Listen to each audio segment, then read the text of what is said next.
Ủa, mong coi lần đó mang được cái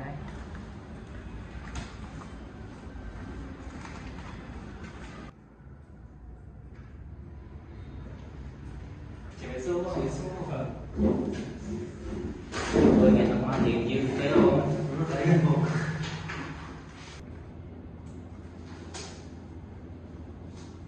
cứ bố niệm hơi thẹt hai cho không con phải đi không mấy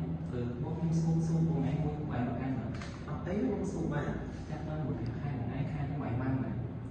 sự nghiệp nhóm nhóm ba trường học thì bây giờ mình tự về chỉ nhiều thằng nó ta cái sự nghiệp nó thẹt hai khai nó trong ban tập ví dụ sao hay vài cái hết là lớn sẽ được cái view và hay nhóm thử vô lui từ mong phải tục chú phong từ khu quân phủ xa phong tây phong cho nên cứ tham ví dụ sáng phía tây sẽ nhóm phay của mấy thơ cá này làm hay thơ cá lực mong thì không có thay thì một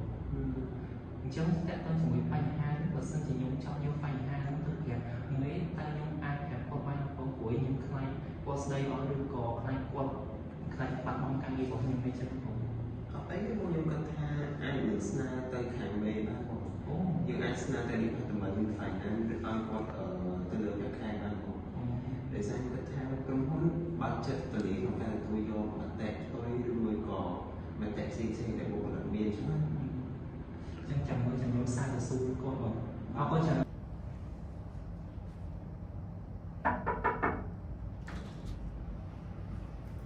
chỉ mình sâu bong bạn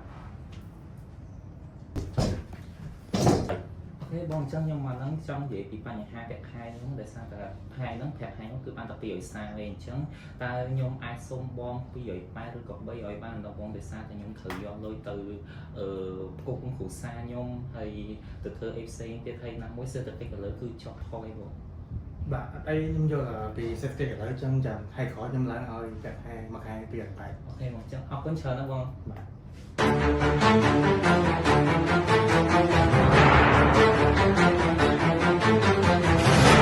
ารងារនឹងលក្ខខណ្ឌការងារមិនមែនគ្រាន់តែជាបញ្ហាផ្ទាល់ខ្លួនរបស់បុគ្គលិកម្នាក់ៗឬជាកត្តាប្រកេត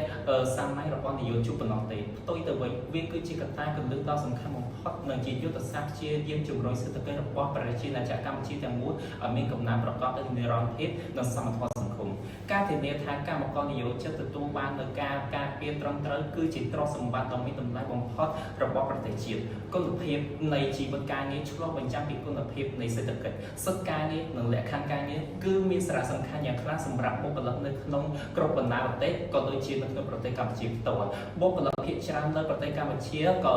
គឺរួមចំណែកយ៉ាងធំធេងនៅក្នុងការធ្វើឲ្យប្រទេសជាតិក៏ដូចជាសេដ្ឋកិច្ចមានការរីកចម្រើននិងអភិវឌ្ឍជាលំដាប់បច្ចុប្បន្នកម្ពុជាមិនមែនតែពឹងលើវិស័យកាត់ដេរមួយមុខទេប៉ុន្តែថែមទាំងពឹងទៅលើបង្រឹងទៅលើវិស័យផ្សេងបន្ថែមទៀតហើយកម្លាំងពលកម្មរបស់យើងមានវត្តមានយ៉ាងសកម្មនៅក្នុងវិស័យអត្ថភាពនានាដូចជាវិស័យសេវាហិរញ្ញវត្ថុនិងធនាគារវិស័យអប់រំនិងបណ្តុះបណ្តាលវិជ្ជាជីវៈវិស័យការិយាល័យរដ្ឋបាលនិងឯកជននិងចុងក្រោយគេអង្គការមិនមែនរដ្ឋាភិបាលនិងសេវាសង្គមនិយាយជារួមកម្មករនិយោជិតនិងបុគ្គលិកគ្រប់រូបគឺជាក្បាលម៉ាស៊ីននៃពិតប្រាកដដែលធ្វើឲ្យកងសេដ្ឋកិច្ចបង្វិលទៅមុខនិងធានានៅលំនឹងរបស់សង្គម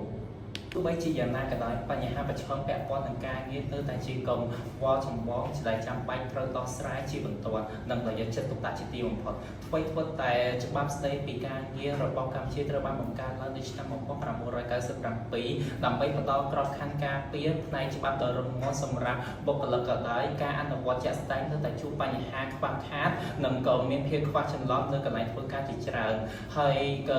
ក្រៅពីវិស័យកាត់ដេរក៏មានវិស័យផ្សេងៗទេដែលយើងតែគួរតែត្រួតពិនិត្យឲ្យបានជាក់លាក់បញ្ហាប្រឈមចម្បងរួមមានទី1តើតើជាមួយនឹងការអនុវត្តមិនត្រឹមត្រូវតាមច្បាប់មនុស្សជាច្រើននៅតែជួបប្រទះនៅភាពមិនស៊ីសង្វាក់គ្នារវាងច្បាប់ដែលបានចែងនិងការអនុវត្តជាក់ស្ដែងជាពិសេសតើតើទៅនឹងកិច្ចសន្យាការងារនិងការបញ្ចប់កិច្ចសន្យាទី2បញ្ហាប្រាក់ឈ្នួលទាបការទទួលបានប្រាក់ឈ្នួលទាបដែលមិនសមស្របទៅនឹងអត្រាអតិផរណានិងតម្លៃរស់នៅប្រចាំថ្ងៃបង្កឲ្យមានបន្ទុកសេដ្ឋកិច្ចយ៉ាងធ្ងន់ធ្ងរដល់គ្រប់ រូសាកម្មបកក៏ដូចជាបុគ្គលិកទី3មកការងារហួសកម្រិតការតម្រូវធ្វើឲ្យធ្វើការលើសមកហួសកម្រិតតំណមិនត្រឹមតែប៉ះពាល់ដល់តុល្យភាពជីវិតនិងការងារប៉ុណ្ណោះទេប៉ុន្តែថែមទាំងបង្កឲ្យមានហានិភ័យដល់សុខភាពទាំងផ្លូវកាយទាំងផ្លូវចិត្តទៀតផងទី4គឺជាចំណុចចុងក្រោយលក្ខ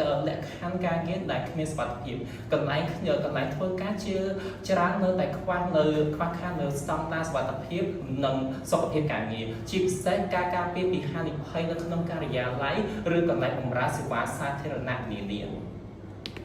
កត្តាទាំងនេះហើយដែលធ្វើឲ្យប្រធានបទនេះក្លាយជាបញ្ហាដ៏ធ្ងន់ធ្ងរមួយដែលទាមទារឲ្យមានការយកចិត្តទុកដាក់និងការត្រួតពិនិត្យនិងការកែលម្អជាបន្ទាន់ពីគ្រប់ភាគីពាក់ព័ន្ធទាំងអស់រួមមានរាជរដ្ឋាភិបាលនយោជកនិងសង្គមស៊ីវិលដើម្បីធានាថាកម្ពុជាពិតជាអាចទទួលបាននូវកំណើនសេដ្ឋកិច្ចមួយដែលផ្អែកទៅលើយុត្តិធម៌និងសេចក្តីថ្លៃថ្នូរជំរាបសួរអ្នកស្រីទាំងអស់គ្នាថ្ងៃនេះគឺយើងមកជួបជាមួយនាយកចិត្តផ្ទាល់នៅកន្លែងធ្វើការរបស់គាត់ដើម្បីមកសាកសួរតាក់ទងជាមួយនឹង perspective តាក់ទងជាមួយនឹងសិទ្ធិការងារនិងលក្ខខណ្ឌការងាររបស់ពួកគាត់ជំរាបសួរបងជំរាបសួរបងអូខេអញ្ចឹងបងអាចជួយណែនាំកន្លែងបានថាបងឈ្មោះអីហើយបងធ្វើការគេហើយបងធ្វើការក្នុង position អីគេដែរខ្ញុំបានសង្កត់ខ្ញុំគឺជាសវនករពេញម៉ោងសប្តាហ៍ខ្ញុំមានបទពិសោធន៍ការងាររយៈពេល2ឆ្នាំអញ្ចឹងតើតើជាមួយនឹងសំណួរទី1តើបងសប្បាយចិត្តនឹងប្រាក់ខែដែលបងទទួលបានដែរឬទេតើក្រុមហ៊ុនផ្ដល់ជូនប្រាក់ខែដល់បងទាន់ពេលដែរឬទេសម្រាប់ខ្ញុំផ្ទាល់ទទួលបានប្រាក់ខែចន្លោះពី300ទៅ350ដែលជាការងារពេញម៉ោងខ្ញុំគិតថាវា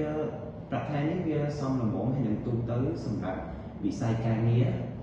ហើយខ្ញុំពិតជាមានអារម្មណ៍ថាសប្បាយចិត្តរីករាយមែនទែនដោយសារតែ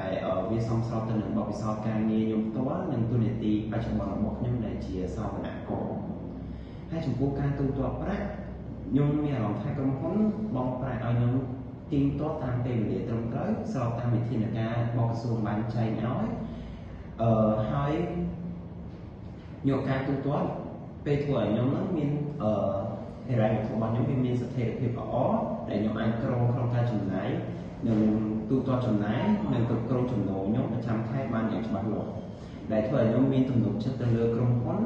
និងកិច្ចស្នាក់នៅរយៈពេលវែងទៅលើក្រុមហ៊ុនអញ្ចឹងតើតើជាមួយនឹងសំណួរចុងក្រោយតាមបទពិសោធន៍ការងាររបស់បងតើបងគិតថាបងទទួលបានសិទ្ធិស្មើគ្នាដែរឬទេបែរលើបទពិសោធន៍ធ្វើការរបស់ខ្ញុំផ្ទាល់ខ្ញុំមានអារម្មណ៍ថាខ្ញុំទទួលបានសិទ្ធិសមភាពនៅកម្រិតល្អមធ្យមដោយខ្ញុំសង្កេតឃើញថារយៈពេលធ្វើការនិងទូនាទីពិតជាជះឥទ្ធិពលក្នុងការទទួលបានសិទ្ធិយ៉ាងពិតប្រាកដឧទាហរណ៍ជាក់ស្ដែងដែលយើងបានឃើញអ្នកដែលធ្វើការមានបទពិសោធន៍រយៈពេលខ្លីចន្លោះពី1ឆ្នាំទៅ2ឆ្នាំតែតែមានអារម្មណ៍ត្រូវបានទទួលអារម្មណ៍ថារងចាំរយៈពេលយូរដើម្បីទទួលបានការទុកចិត្តនិងភាពស្មើគ្នាពីថ្នាក់លើខណៈដែលអ្នកធ្វើការរយៈពេលវែងចន្លោះពី5ទៅ10ឆ្នាំតែតែមានអារម្មណ៍ថាទទួលបានការឲ្យតម្លៃពីមនុស្សជុំវិញខ្លួននិងមានទំនាក់ទំនងយ៉ាងជិតស្និទ្ធនៅក្នុងកន្លែងការងារដោយខ្ញុំគិតថារយៈពេលធ្វើការពិតជាជះឥទ្ធិពលផ្អែកទៅលើការរីកចម្រើនតំណែងដែលធ្វើឲ្យមានការបំពេញខុសគ្នាហើយបទពិសោធន៍រយៈពេលវែងត្រូវបានឲ្យតម្លៃខ្ពស់ជាងនិងអ្នកថ្មីដែលគាត់ធ្វើបទពិសោធន៍រយៈពេលខ្លីត្រូវការពេលវេលាក្នុងការស្វែងយល់ពីបរិបទការងារនិងវប្បធម៌ការងារដែលវាបង្កឲ្យមានការប្រៀបធៀបរវាងបុគ្គលិកដែលបង្កឲ្យមានអារម្មណ៍ថាមិនស្មើគ្នាចំពោះខ្ញុំជាក់ស្ដែងខ្ញុំជឿជាក់ថាក្រុមហ៊ុនខ្ញុំកំពុងឆ្ពោះទៅរកភាពស្មើគ្នានិងភាពយុត្តិធម៌ក្នុងកន្លែងការងារប៉ុន្តែត្រូវការបង្រឹងទៅលើកាត់បន្ថយនៃការប្រៀបធៀបរវាងបុគ្គលិកដែលវាអាចនាំឲ្យនៅអារម្មណ៍មិនស្មើគ្នាអូខេអញ្ចឹងអរគុណបងសម្រាប់ឆ្លើយសំណួរដែលតើតើជាមួយនឹងសិទ្ធិការងារលក្ខខណ្ឌការងារហើយខ្ញុំគិតថាចម្លើយរបស់បងហ្នឹងវាជួយបង្កើនការស្រាវជ្រាវរបស់ខ្ញុំច្រើនមែនទែនអរគុណច្រើនអរគុណច្រើនអញ្ចឹងសួស្តីទាំងអស់គ្នាថ្ងៃនេះគឺខ្ញុំបានមកសន្ទនាជាមួយនឹងនាយកចិត្តពីអ្នកផ្ទាល់ចិត្តជំរាបសួរបងអូខេអញ្ចឹងបងអាចណែនាំខ្លួនឯងមកថាបងឯងឈ្មោះអីហើយបងឯងសប្តាហ៍គឺធ្វើការអីគេបាទខ្ញុំឈ្មោះវណ្ណសនាបច្ចុប្បន្នខ្ញុំជាគ្រូបង្រៀនតែពីមុនខ្ញុំជាកម្មកររោងចក្រស្អីខ្ញុំបានឈ្មោះឡៃគិញរៀនសប្តាហ៍នេះខ្ញុំគឺជាបុគ្គលិកនៅក្រុមហ៊ុនឯកជនមួយរូបមុនមកខ្ញុំធ្វើការជាកម្មករសំណង់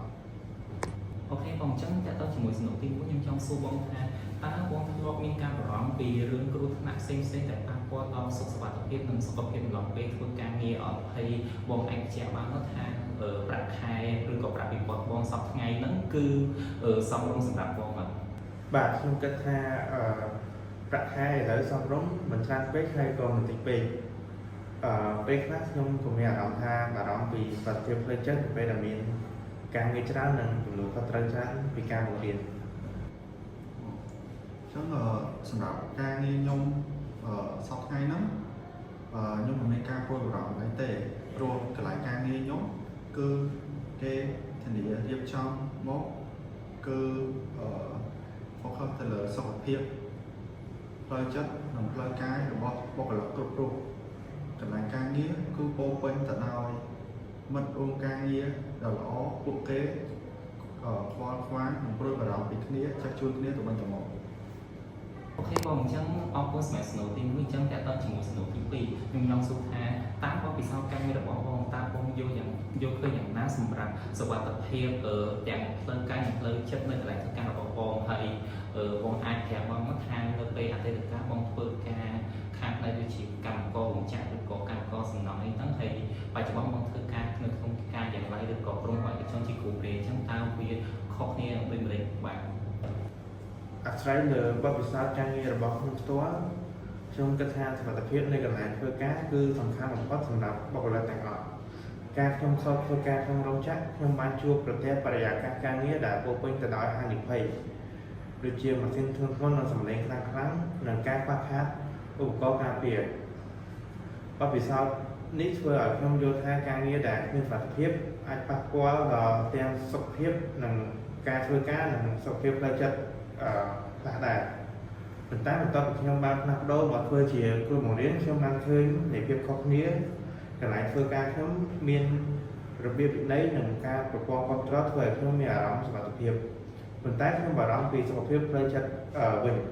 មិនល្អវិញពីព្រោះការបង្រៀនការងារច្រើនអាចធ្វើឲ្យងាយកើត stress គ្រប់ពីមុនខ្ញុំបារម្ភពីច្រើនពីបញ្ហាផ្លូវកាយពីព្រោះការងារមិនសូវមានចំនួនខុសត្រូវច្រើន សំណួរហ្នឹងល្អសប្តាហ៍ហ្នឹងខ្ញុំគឺជាបុគ្គលិកនៅការិយាល័យមួយរូបតែបើនិយាយពីបញ្ហាគឺមានបញ្ហាផ្លូវចិត្តនៅឡើយដោយសារកន្លែងការងាររៀងស្មុគស្មាញនិងមនុស្សជុំវិញខ្លួនផងដែរប៉ុន្តែបើត្រឡប់ពេលថយក្រោយមកវិញអំឡុងពេលខ្ញុំធ្វើជាកម្មករប្រើកម្លាំងច្រើនពេលនោះខ្ញុំមានការព្រួយបារម្ភពីសុខភាពផ្លូវកាយផងដែរដោយសារកន្លែងធ្វើការមានកង្វះសុខភាពខ្លាំងគឺពេលនោះខ្ញុំមានត្រូវរបួសដៃរបួសជើងជាច្រើនសរុបទៅខ្ញុំគិតថាបច្ចុប្បន្នគឺរដ្ឋាភិបាលបានអនុវត្តការងារបានល្អជាងមុន អូខេបងអញ្ចឹងអរគុណបងទាំងពីរសម្រាប់ការឆ្លើយសំណួរហ្នឹងហើយឆ្លើយរបស់បងឯងហ្នឹងគឺវាជួយដល់ការស្រាវជ្រាវរបស់ខ្ញុំខ្លាំងណាស់អញ្ចឹងអរគុណបងទាំងពីរសម្រាប់ការតាមសេចក្តីសន្និដ្ឋានផ្អែកទៅលើទិន្នន័យដែលទទួលបានពីការសម្ភាសន៍ទាំងស៊ីជម្រៅជាមួយនឹងនាយកជាតិចំនួន4នាក់និងការវិភាគទៅលើលទ្ធផលនៃការស្វែងរកមតិដែលទទួលបានពីនាយកជាតិឆ្លើយតបតាមការសង្វេគយើងខ្ញុំសូមលើកយកនៅការសន្និដ្ឋានបឋមពាក់ព័ន្ធទៅនឹងលក្ខខណ្ឌការងារសំខាន់ៗដូចខាងក្រោមទី1តើតើជាមួយនឹងប្រាក់បៀវត្សតាមរយៈការឆ្លើយតបរបស់ភាគច្រើនរបស់នាយកជាតិដែលបានចូលរួមនៅក្នុងការស្រាវជ្រាវបានបញ្ជាក់ថាពួកគេទទួលបានប្រាក់បៀវត្សសមរម្យនិងកម្រិតការងាររបស់ពួកគេហើយការបើកប្រាក់ខែក៏មានភាពទៀងទាត់ផងដែរទោះជាយ៉ាងណាក៏ដោយក្រុមនយោជិតមួយចំនួនតូចជាពិសេសសម្រាប់អ្នកដែលបម្រើការងារពេញម៉ោងនិងក្រៅម៉ោងបានរីកាថាពួកគេទទួលរងនូវបញ្ហាប្រាក់ខែទាបនិងការបើកប្រាក់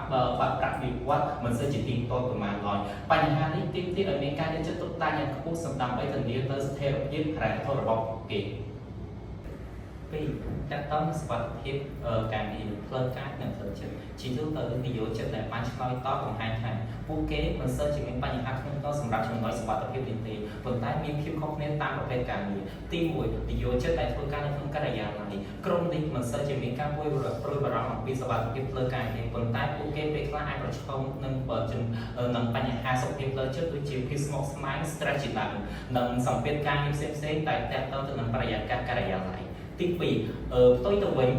សម្រាប់កម្មករនិយោជិតដែលធ្វើការនៅក្នុងវិស័យដែលមានហានិភ័យខ្ពស់ដូចជាកម្មករសំណង់កម្មកររោងចក្រនិងកសិករជាដើមពួកគេបានសម្ដែងលើការព្រួយបារម្ភអំពីសុខភាពផ្លូវកាយនិងការការពារអាយុជីវិតកំណត់ពេលធ្វើការតែបញ្ហានេះតម្រូវឲ្យមានការអនុវត្តវិធានការសុខភាពនិងសុខភាពការងារឲ្យបានតឹងរ៉ឹងជាទីបំផុតចំណុចទី3សិទ្ធិការងារនិយោជិតនៅក្នុងវិស័យឯកជនសេវាហិរញ្ញវត្ថុយល់ថាពួកគេមានសិទ្ធិចូលរួមចរចាក្រុមហើយមួយវិញទៀតឧបសគ្គ gender ភេទស្រីមានឧបសគ្គច្រើនជាងភេទប្រុសក្នុងការទាមទារប្រាក់ខែដែលមិនទាន់បាត់បង់បង្ហាញពីភាពអយុត្តិធម៌ជាចុងក្រោយដែលដោះស្រាយចំណុចខ្វះខាតនៅក្នុងការអនុវត្តនិងការស្វាគមន៍គ្នានៅក្នុងប្រទេសកម្ពុជារដ្ឋាភិបាលនៃប្រទេសកម្ពុជាអាចបង្កើតនូវប្រព័ន្ធច្បាប់ឲ្យមានភាពជាក់ស្ដែងនៅក្នុងជីវិតប្រចាំថ្ងៃដែលបុគ្គលិកទាំងអស់ទទួលបាននូវប្រាក់ខែខ្ពស់ការធានាសុវត្ថិភាពល្អនិងគុណភាពជីវិតល្អដែលវាធ្វើឲ្យមានមូលដ្ឋានសម្រាប់អនាគតសេដ្ឋកិច្ចមានស្ថិរភាពនិងស្មារតីកាន់តែច្បាស់លាស់ដូច្នេះជាចុងក្រោយខ្ញុំសូមអរគុណទៅកាន់ប្រិយមិត្តទស្សនិកជនទាំងអស់សម្រាប់ការតាមដានព័ត៌មានមួយនេះយ៉ាងស៊ីជម្រៅសូមអរគុណនិងសូមគោរពលា